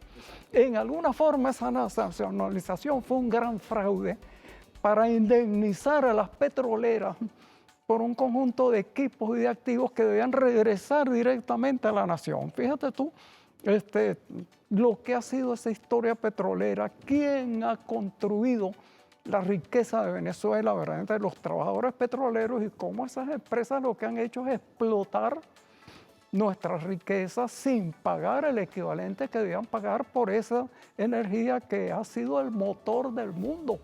La Segunda Guerra Mundial se ganó con petróleo venezolano, por ejemplo, ¿no? Profesor, Ángel Tortolero, uno de los instrumentos para la preservación de la soberanía y al mismo tiempo de la continuidad de esta doctrina bolivariana de que los recursos naturales, estratégicos de Venezuela son del Estado venezolano, son uno de los objetivos que estarían detrás de toda esta operación también en contra de Venezuela, porque para alcanzar o llegar a esos niveles, esas ambiciones de los Estados Unidos no solo se limitan a un cambio de gobernante, tendrían que también ir más allá y destruir la forma política del Estado, y el dique es la Constitución, e incluso me atrevería a decir también lo que significa Simón Bolívar, porque hay mucha guerra cultural, simbólica, para incluso degradar la figura del libertador. ¿Su opinión al respecto? Bueno, la respuesta la acabas de dar concretamente. La lucha que está planteando Occidente contra Venezuela, y yo digo siempre Occidente, no solo los Estados Unidos, pues la Unión Europea es un actor importante en esta agresión, y aunque no aparece en los medios de prensa, el Reino Unido también nos tiene lo propio. Ahí tenemos unos cuantos lingoticos de oro que están guardados allí, porque todavía no se han enterado quién es el presidente de Venezuela, si es Nicolás Maduro o Juan Guaidó. Esa es la justificación más ridícula que uno puede escuchar cuando le interpelan sobre el caso. Pero el objetivo es el Estado. Hay que hacer una diferenciación siempre, explicar a los compañeros y compañeras que el objetivo es el Estado, es derrumbar la arquitectura del Estado que fundamos en 1999. Porque ese es un Estado que no es un eslogan, lo de la democracia participativa y protagónica. Es un Estado donde no es un eslogan la horizontalización del poder y llevarlo a la organización del poder popular.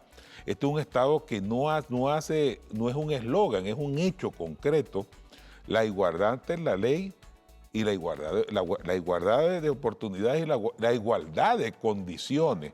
O sea, este es un Estado que rompe taxativamente, sin salirse de los cánones de la democracia burguesa tradicional.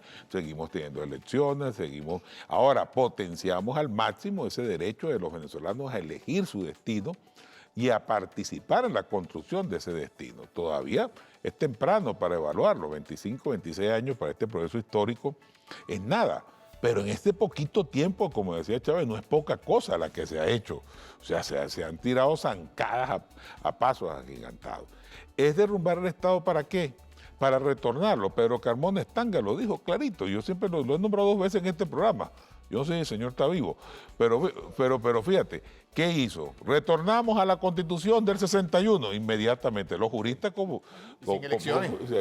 Se destituyen todos los parlamentarios. O sea, se acaba el Congreso unicameral, o sea, lo que llamamos la Asamblea. El tipo vienen por eso. Cuando tú escuchas a la señora del Premio Nobel de Evaluado, ¿qué dice? Hay que llevar el capitalismo popular y volver a hacer la Venezuela decente. Y la Venezuela decente es la Venezuela de los 12 apellidos, como dice Samuel Moncada, los huevos de la serpiente.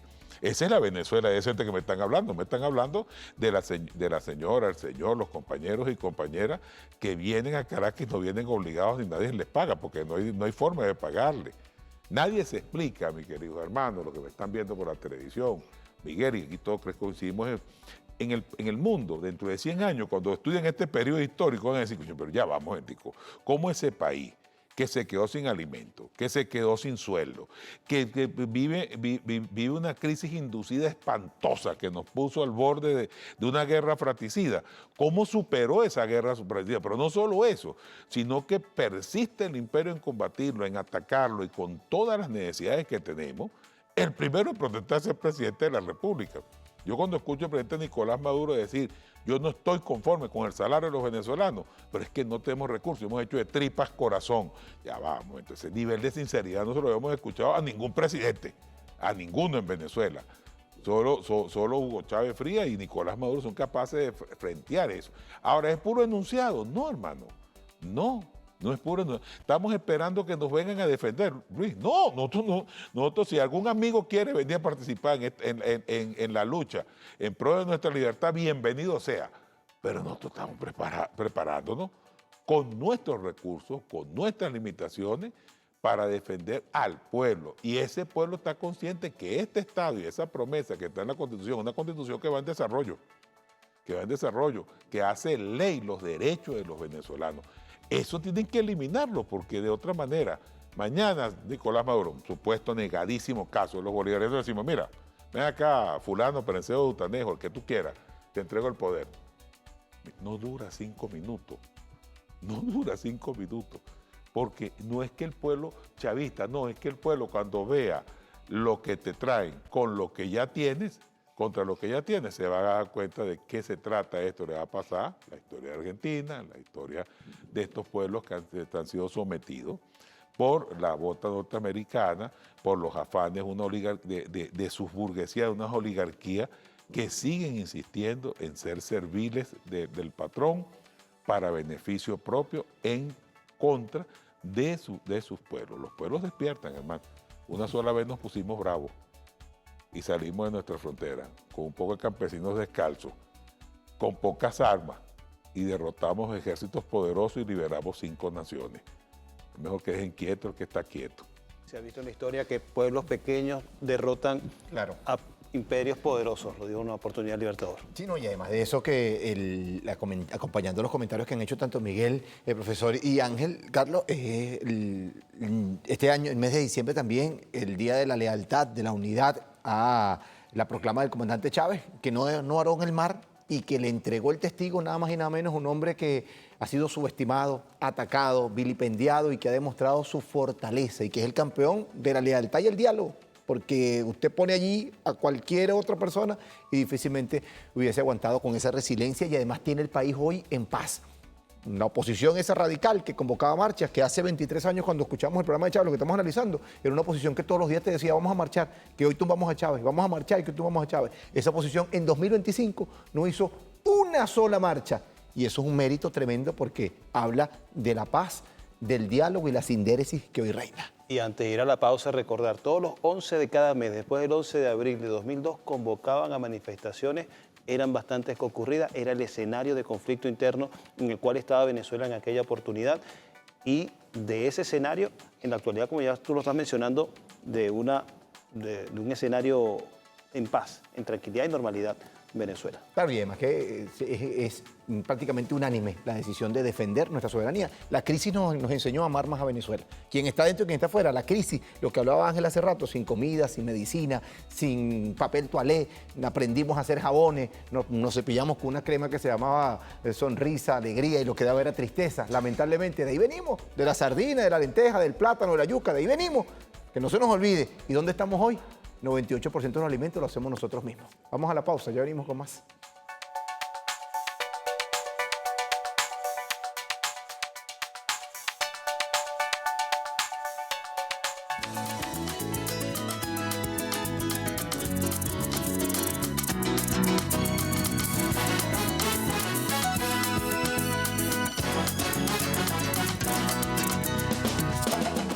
Estamos de vuelta con más de este programa especial, recordando, analizando lo que fue el Aló Presidente número 131 con un pool de invitados, de verdad que extraordinario. De lujo. De lujo para, como lo venimos desde la actualidad, hace 123 años, lo que sucedió también hace 23 años en Venezuela.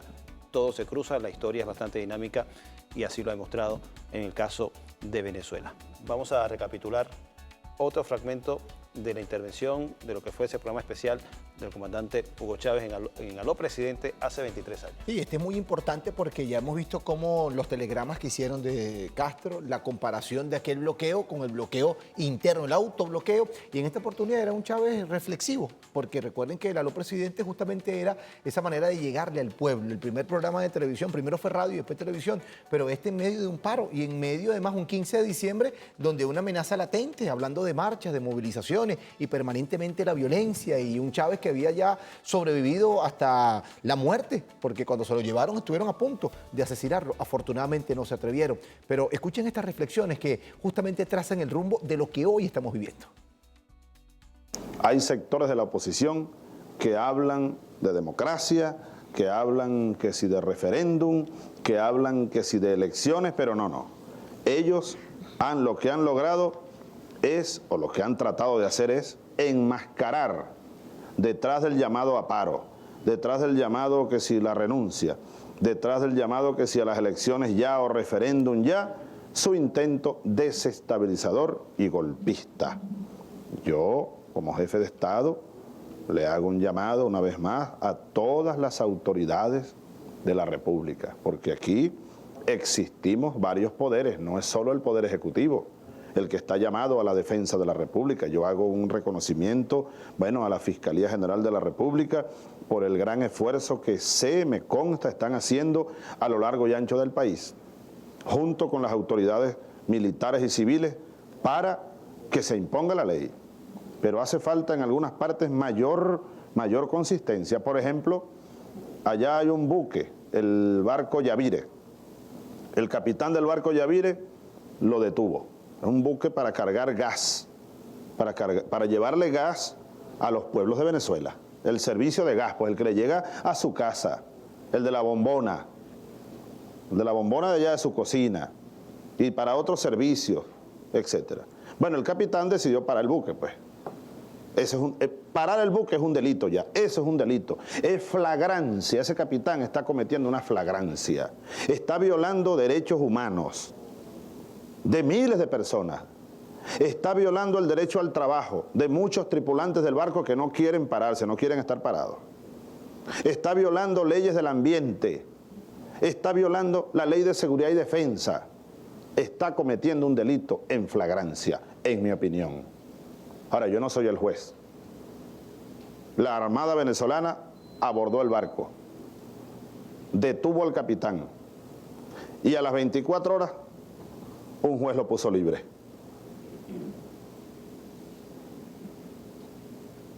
Un juez lo puso en libertad. Entonces esa es una de las grandes fallas estructurales que tenemos en Venezuela y que habrá que enfrentar también. Hay un poder judicial, ya vimos lo que hizo el Tribunal Supremo hace unos meses atrás. Yo anoche estuve conversando varias horas con varios periodistas de medios internacionales. Aquí me dejaron su tarjeta. Nos despedimos como a las 3 de la mañana casi. Scott Wilson, de Washington Post. 4 horas conversé con ellos, libre y abiertamente de todos los temas. Gary Marks, del Chicago Tribune. Juan Forero, del New York Times. y otro caballero más cuya tarjeta no tengo a la mano y no recuerdo su nombre. 4 periodistas de mucha talla. Me hicieron les dije, vamos a hablar sin límite de tiempo. Agarramos una mesita redonda, 4 o 5 sillas, y ahí nos dimos. ¿Quieren amanecer? Amanecemos. Hasta que uno de ellos dijo, muchas gracias, ya nos vamos. Bueno, no tenemos temas que no podamos hablar. Queremos hablar, queremos hablar todos los temas con el mundo y explicarle al mundo lo que el mundo quiera saber de nosotros y nuestra verdad. Realmente está demostrado ante el mundo que los canales de televisión, el 2, ¿cómo se llama? Radio Caracas. Radio Caracas Televisión, el 4, Venevisión, el 10, Televen y Globovisión, están concertados en una acción contra el gobierno de Venezuela. Eso escríbalo el mundo, pues. Y los periodistas internacionales, buena parte de ellos al menos, están muy claros, porque además hay antecedentes, pues. Esos mismos 4 canales le dijeron al mundo grandes mentiras el día del golpe de Estado, que yo había renunciado, por ejemplo. Y transmitieron a los golpistas utilizando sus microondas, sus antenas, periodistas, transmitieron, grabaron, le facilitaron todo lo que los golpistas necesitaron. En el Fuerte Tiuna tenían un comando mediático dentro con los golpistas, y después cuando el pueblo salió a la calle pasaron a comiquitas, y ahora andan con el... Bueno, por cierto que le preguntaron eso, y vienen con un cuento ahí de que si no podían salir, cosa que no les cree nadie. Yo no sé con qué cara dicen estos señores esto de que no podían salir a los periodistas, que no tenían cámaras disponibles. Qué desvergüenza, qué mentirosos, ¿vale? ¿No les da pena mentirle así descaradamente al mundo? Aquí todo el mundo sabe que los periodistas y las cámaras han estado en la calle en momentos incluso mucho más difíciles. El Caracazo, por ejemplo, esa es una de las características. Bueno, y los periodistas que han cubierto las guerras de Vietnam, por ejemplo, y las guerras del Golfo, donde hay bombas y aviones que van y aviones que vienen, conflictos bélicos de verdad. Ahora van a decir Víctor Ferrera y Marcel Granier y, ¿cómo se llama?, Rabel, y no sé quién fue por Televen, Camero, que los periodistas no podían salir porque estaba el pueblo en la calle. Pero sí pudieron salir el día del golpe, a meterse a Fuerte Tiuna de madrugada y a grabar golpistas. Ese día sí pudieron salir. No sean mentirosos, digan la verdad, no les da vergüenza. Reconozcan que ustedes, los 4 canales de televisión, y así lo denuncio ante el país y ante el mundo, siguen comprometidos con el golpe. El Canal 2, el Canal 4, el Canal 10 y Globovisión. Sus dueños siguen comprometidos en esta acción desestabilizadora contra el país, contra el pueblo, contra las leyes, contra la República. Lo sigo denunciando ante el país y ante el mundo entero. Eso fue hace 23 años y en la actualidad el espacio de la comunicación sigue siendo un ámbito también empleado para la agresión en contra de Venezuela, en contra de la población y para justificar o crear escenarios para apalancar nuevos episodios de agresión al país. Claro, pero ya no es hegemónico, sino este paratico. Con este paratico, TikTok, Instagram ya no son los Venevisión, ya no es Globovisión, ya no es CMT, ya no es Televen, los caballos del apocalipsis, como lo llamó en ese discurso el comandante Chávez, sino ahora son los algoritmos mucho más peligrosos, porque ahora la gente tiene la información acá y una información que no está verificada y todos los días te dicen que Nicolás, en septiembre le pusieron ultimato octubre, noviembre, diciembre, vamos a despedirnos el 25 y en Miraflores estará Nicolás y llegará con ellos Semana Santa y 2028 y hasta el ritmo que tengamos que vivir con Nicolás Maduro. Ahora, por las presiones son muy fuertes, Carlos, sin lugar a duda. Ahora la guerra no solamente es por medios de comunicación convencionales, sino la guerra cognitiva que cada día arrecia más. Guerra cognitiva sobre la cual han ya debatido y también desarrollado alianzas como la OTAN, lo que significa, da cuenta que la comunicación es espacio importante para la agresión y también para la defensa. Una reflexión de Miguel Jaimes ya en este tramo final de este programa especial sobre estas consideraciones del presidente de la República, comandante Hugo Chávez, hace ya 23 años, sobre el tema de la comunicación. Tal y como nos lo enseñó el comandante Hugo Chávez, detrás de todos los acontecimientos en los cuales se ha amenazado, se ha querido intervenir a Venezuela, se le ha llevado a guerras civiles, se han intentado magnicidio, están los Estados Unidos.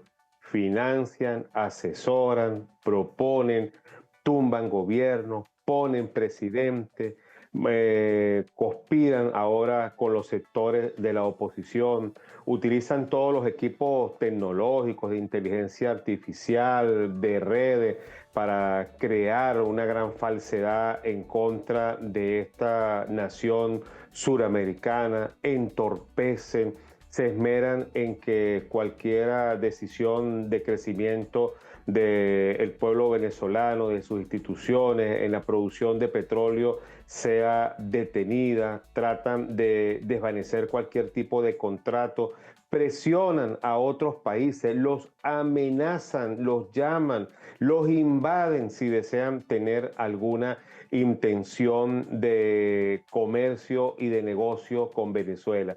Le duele y les molesta a los Estados Unidos cuando se habla de integración, cuando se habla de acuerdos, cuando Venezuela habló de un petróleo libre para la paz, cuando Venezuela, consciente de que Haití estaba sin electricidad y ni siquiera las salas de parto podían servir, envió combustible para que éstas pudieran funcionar.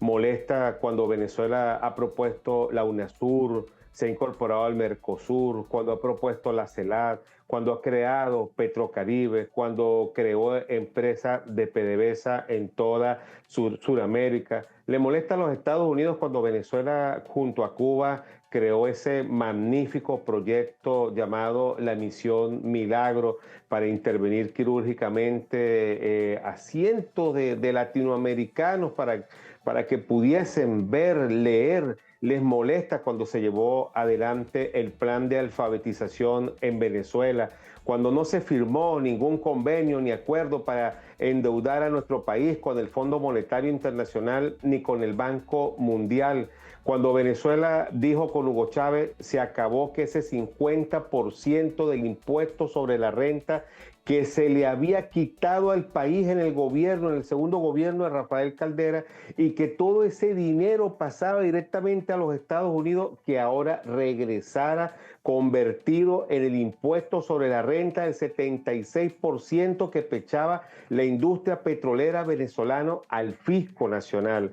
Cuando se recuperaron los valores de exportación, cuando se recuperaron las regalías, cuando se llevó adelante el tema de todas las empresas mixtas petroleras, cuando ganamos en tribunales internacionales de Nueva York las demandas que nos habían introducido la TESACO, que querían sacarle a Venezuela cientos de miles de millones de dólares, cuando fue el presidente de las Naciones Unidas, cuando se refirió y sacó las fotos de niños asesinados en Libia, en Palestina, y dijo, no, así no podemos tener este mundo no lo podemos apoyar de esta manera.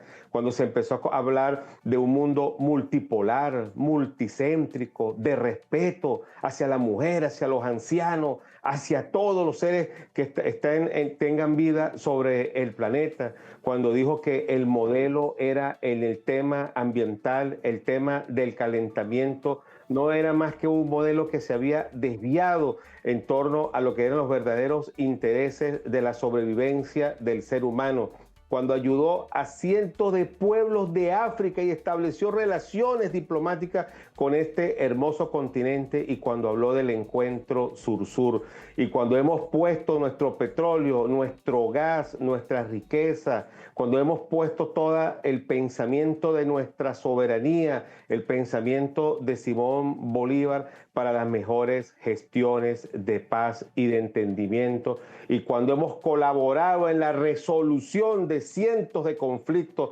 que han existido en el mundo. Ese planeta le molesta a los Estados Unidos, le molesta al Pentágono, que hoy en día tiene gravísimos problemas. Yo en esto ya estuve afirmando algo y me voy a permitir decirlo nuevamente. Cuidado, Donald Trump, buscando el derrocamiento del presidente Nicolás Maduro, no se da cuenta que sus mismos militares allá en Norteamérica quieren darle una especie de golpe de Estado a Donald Trump y a este caballerito que escupe odio como lo es Marco Rubio, que debe tener cualquier tino de respeto y de responsabilidad al referirse hacia nuestro país. Cuidado y las cosas giran de una manera contraria, señor Donald Trump y amigos del Pentágono. Un resumen espectacular que ha hecho Miguel de 26 años de todo lo que hemos vivido y que realmente ha sido una resistencia heroica. Profesor, ya en el filo de esta despedida, los tiempos han cambiado muchísimo. De aquel 2002 ya no es la misma posición guerrerista, ya no son los mismos medios de comunicación, pero ha mutado todo a la guerra cognitiva y también a otras condiciones. Ya el enemigo no tiene que usar a aliados estratégicos y cómplices internos, sino que ellos mismos están en el Caribe, cual pirata. Ya no, el mensaje no es Tren de Aragua y Cartel de los Soles, se quitaron la máscara de septiembre para acá y dijeron lo que queremos es el petróleo. ¿Cómo enfrentarlo? Y sobre todo, ¿cómo lo entiende nuestra gente con ese nivel de conciencia y patriotismo? Bueno, mira, es interesante señalar que los dos grandes sucesos con que se inicia nuestro siglo fueron sucesos de guerra cognitiva. Fíjate, el golpe contra Hugo Chávez Frías parte de toda una serie de mentiras mediáticamente difundidas. Una campaña mediática total, la oposición tenía el control de casi todos los medios importantes. Entonces, lanzan una serie de mentiras que supuestamente unos ciudadanos habrían disparado contra la multitud. Falso. Una película se tomó de otro ángulo, señala que ellos lo que están era disparando contra las fuerzas blindadas de la Policía Metropolitana, pero esa ficción sirvió para justificar el pasar un video de unos militares que decían, en este momento ya van 11 muertos. Ese video fue filmado antes de que se hubiera hecho un tiro la noche anterior y se demostró eso. Y finalmente además dijeron que el presidente había renunciado, cosa que era falso, no había renunciado en absoluto. Fíjate, ficción tras ficción.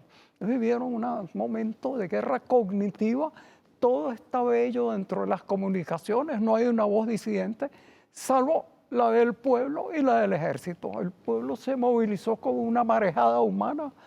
Una señora decía, yo voté por él, quiero que me lo devuelvan. Y los militares también no aceptaron esa farsa.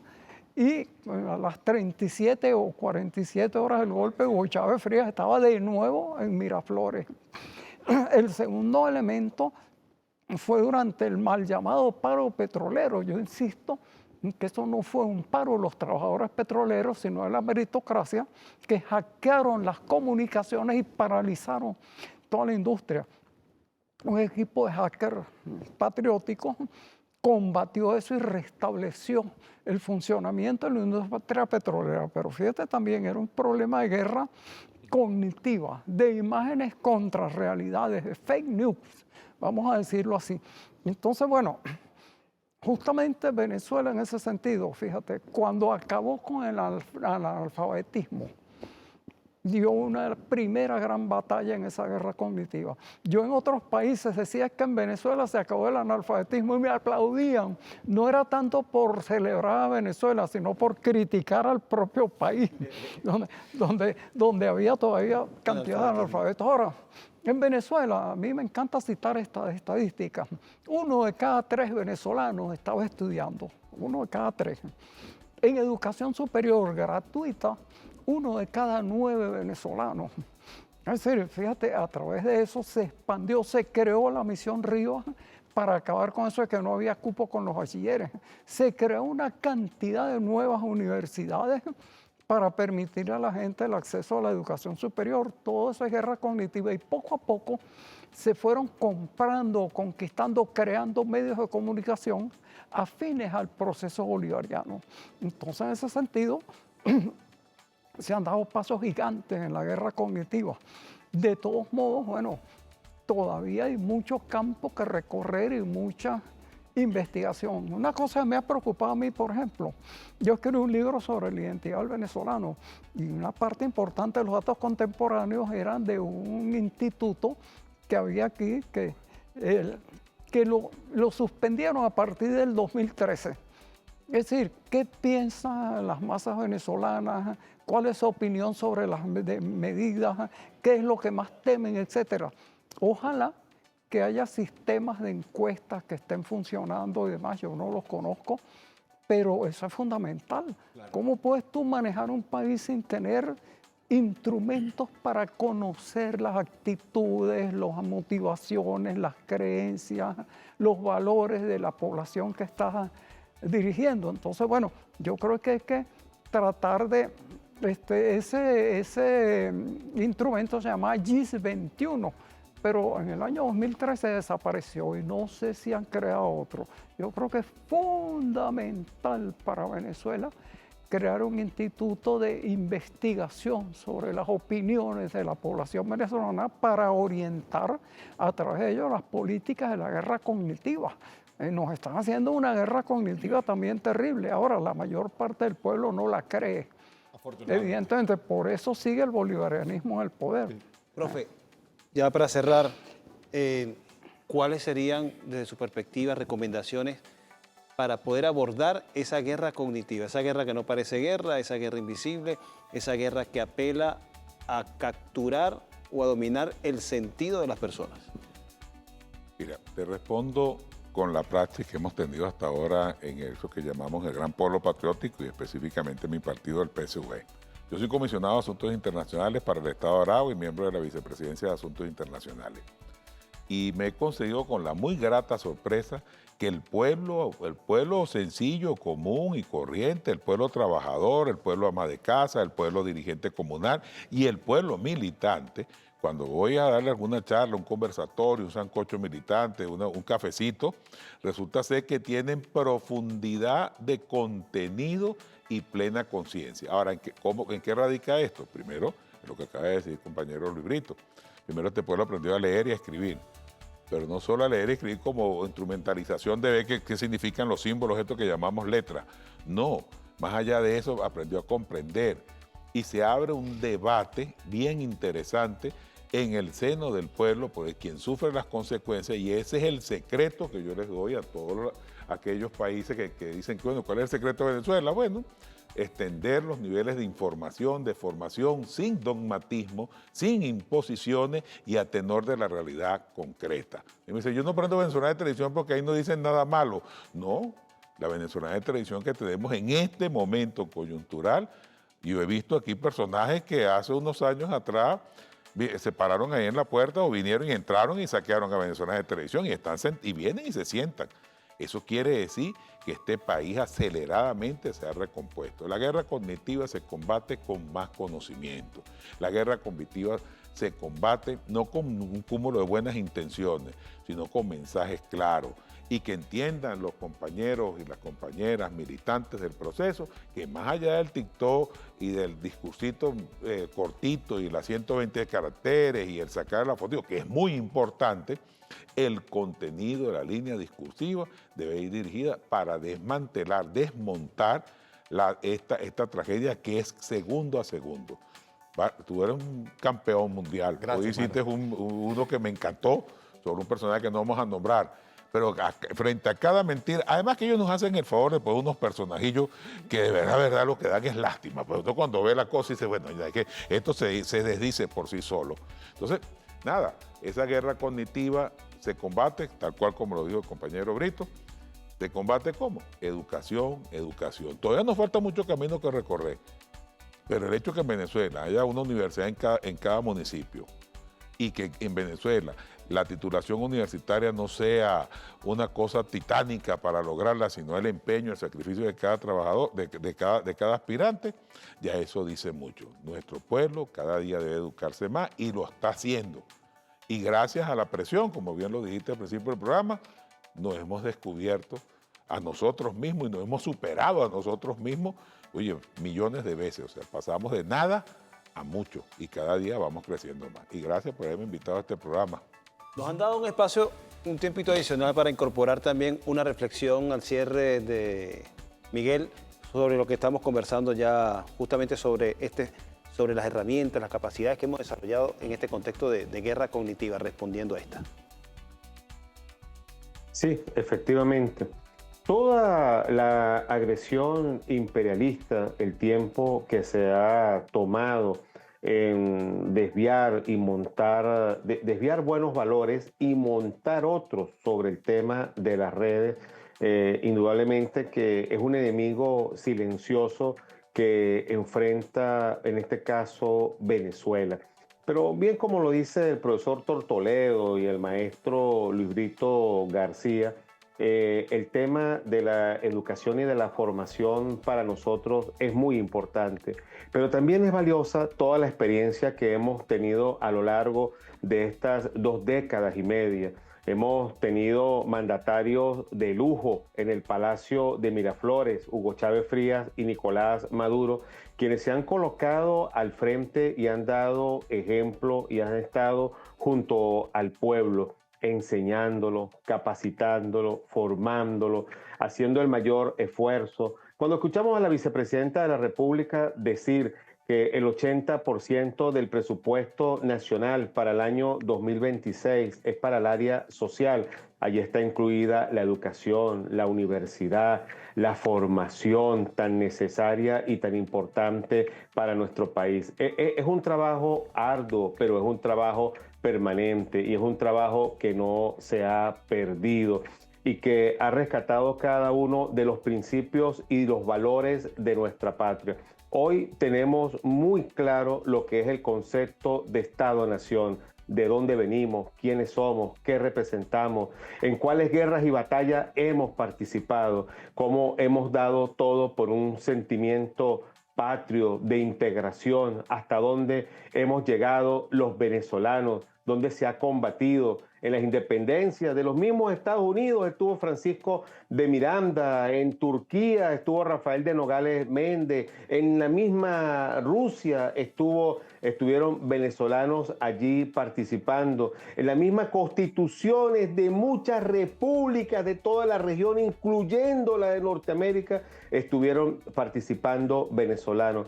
Todo este componente maravilloso que ha sido América Latina y el Caribe, 38 naciones hoy conformadas por casi 600 millones de habitantes. No se le olvida toda la trascendencia, el apoyo, el amor, la solidaridad que ha tenido este hermoso pueblo a lo largo de siglos. Hemos dado por la libertad la vida, hemos apostado lo más precioso para nosotros, que es la libertad. Hemos traspasado continentes enteros y hemos demostrado la verdad. Hemos estado en las principales organizaciones del mundo, en sus fundaciones. Hemos tenido vocerías, hemos creado cosas tan hermosas como la Organización de Países Exportadores de Petróleo, como la CELAC, como la UNASUR, como Petrocaribe, para dar paz, alimento, energía, capacitación, para dar asistencia en salud. Ese ha sido el gen, el tuétano del venezolano, y eso no se destruye. Así llega Donald Trump y ponga portaaviones los más grandes del mundo y haga ensayos y dispare y secuestre y haga lo que se le antoje. Eso no se va a destruir ni va a pasar por debajo de la mesa. El hecho de haberse metido con Venezuela traerá situaciones y condiciones lamentables para Norteamérica, y ya sus mismos pobladores, hermanos norteamericanos, lo han dicho y lo han expresado en las calles. Los demócratas han tratado de advertírselo a la corriente esta prusiana y fascista de republicanos dirigidas por Donald Trump y por Marco Rubio, de las graves consecuencias que va a tener los Estados Unidos al tratar de eclosionar a Venezuela. Sigamos en esta reflexión. Vamos a ver quién dura más, si el presidente Nicolás Maduro en el Palacio de Miraflores o Donald Trump en la oficina oval. Los números, Donald Trump no le van cuadrando. Los escenarios para Donald Trump son catastróficos. El 2026, las relaciones internacionales para Norteamérica van rumbo al abismo. Tal cual, como bien lo señala el buen amigo Miguel Jaimes. Y bueno, si lo vamos por el tiempo, Miguel, el 20 de enero del 2029 se va Donald Trump y se acabó su carrera política. Si nos vamos por el tiempo venezolano, el 10 de enero del 2031, un presidente se va a juramentar, posiblemente Nicolás Maduro, porque en 2030 puede ser candidato, porque en Venezuela la elección es continua. En Estados Unidos son 2 mandatos y chalala. Hay importante que decir, Carlos, yo creo que todos aquí nos sumamos a eso, en cada uno de los tiempos Venezuela ha vencido, con un costo tremendo. Del bloqueo naval lo vencimos luego de 4 meses, pero nos costó bastante, pero triunfó Venezuela. En 2002 también el paro petrolero lo ganó Chávez, pero ¿a qué precio?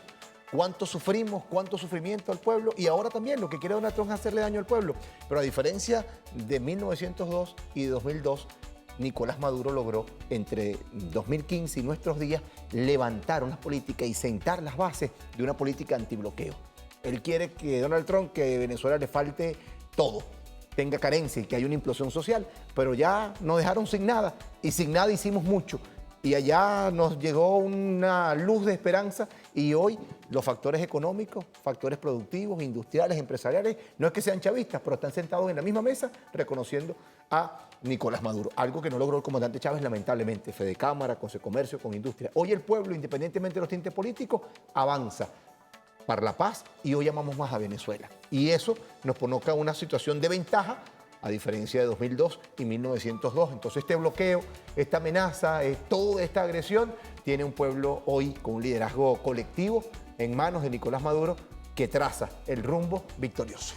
Y cada desafío ha servido para que Venezuela dé un salto adelante, crezca y al mismo tiempo nos demos cuenta de las capacidades que tenemos y de lo que somos capaces de lograr. Estamos enfrentando en este momento a uno de los imperios más grandes y al mismo tiempo con unas capacidades o con unas ambiciones grotescas sobre Venezuela, y a pesar de eso estamos resistiendo y venciendo esta operación que trata de desestabilizar al país. Sí, fue un resumen muy, pero muy importante y más que pertinente por el tiempo que estamos viviendo, para recordar cada uno de los aspectos. Esto se transmitió el 15 de diciembre del año 2002, hace 23 años, y tiene más vigencia que nunca. Solo que algunos factores han cambiado, solo que algunas cosas han mutado, pero está el mismo liderazgo, la misma constitución, las mismas ganas, la misma revolución, porque lo ha dicho el presidente Nicolás Maduro muchas veces, se rompió el maleficio de la traición. A Castro lo traicionó, lamentablemente Gómez. Le dio un golpe de Estado y Gómez, que era su compadre, su mejor enemigo, lo traicionó. A Bolívar, ¿cuántas veces lo traicionaron? Pero a Chávez no. A Chávez no lo traicionó ni el pueblo, ni quien él le encomendó esta gran misión, que es Nicolás Maduro. Agradecemos al profesor Luis Brito García, Ángel Tortolero y también a Miguel Jaimes, quien se conectó con nosotros vía Zoom. Agradecido también con todos ustedes en sus hogares que se han conectado con esta programación especial de Venezolana de Televisión. La invitación es para que continúe con esta programación y nos seguimos viendo en la pantalla. Así es, hermano querido. Feliz domingo.